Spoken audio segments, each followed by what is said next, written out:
2017 সালের পর আগামী বছর মাঠে খেলা গড়াতে চলেছে চ্যাম্পিয়ন্স ট্রফির। এবার আইসিসির চ্যাম্পিয়ন্স ট্রফির আয়োজক দেশ হলো পাকিস্তান। ভারত ও পাকিস্তানের রাজনৈতিক সম্পর্ক ভালো না থাকার কারণে আইসিসি চ্যাম্পিয়ন্স ট্রফি নিয়ে ভারত পাকিস্তানের অশান্তি এখন চরমে। এদিকে বিসিসিআই জানিয়ে দিয়েছে ভারতীয় দল পাকিস্তানে যাবে না। গতবারের এশিয়া কাপের মতোই হাইব্রিড মডেলে ভারতের ম্যাচগুলি দুবাই কিংবা শ্রীলঙ্কায় খেলতে চায় ভারত।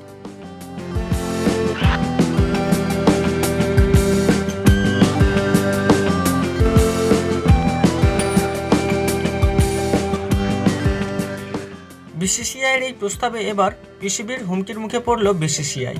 এর আগে এশিয়া কাপের সময়ও ভারত বেঁকে বসেছিল, যার কারণে এশিয়া কাপ হাইব্রিড মডেলে হয় আর টিম ইন্ডিয়া তাদের সব ম্যাচগুলি শ্রীলঙ্কায় খেলে।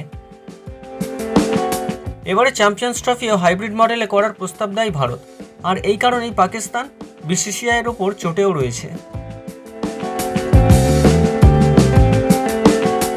আগামী 2025-এর 19শে ফেব্রুয়ারি থেকে চ্যাম্পিয়ন্স ট্রফি শুরু হবে, ফাইনাল হবে 9ই মার্চ। মোট 8টি দল এই টুর্নামেন্টে অংশ নেবে। তবে ভারতের অংশ নেওয়া নিয়ে অনিশ্চয়তা রয়েছে। ভারত পাকিস্তানে না যেতে চাইলে হাইব্রিড মডেলে টুর্নামেন্ট আয়োজিত হবে। এই প্রস্তাবে পিসিবির তরফ থেকে বিসিসিআইকে রীতিমতো হুমকি বার্তা জারি করা হলো।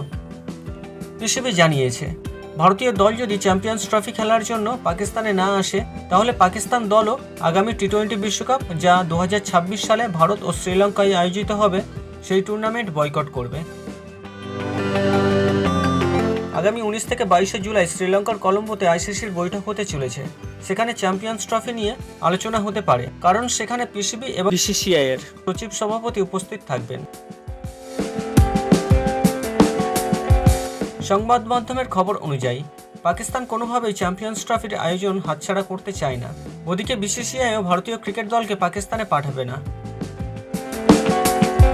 উল্লেখ্য, পাকিস্তান ক্রিকেট বোর্ড বনাম ভারতীয় ক্রিকেট কন্ট্রোল বোর্ডের লড়াইটা জমে উঠেছে।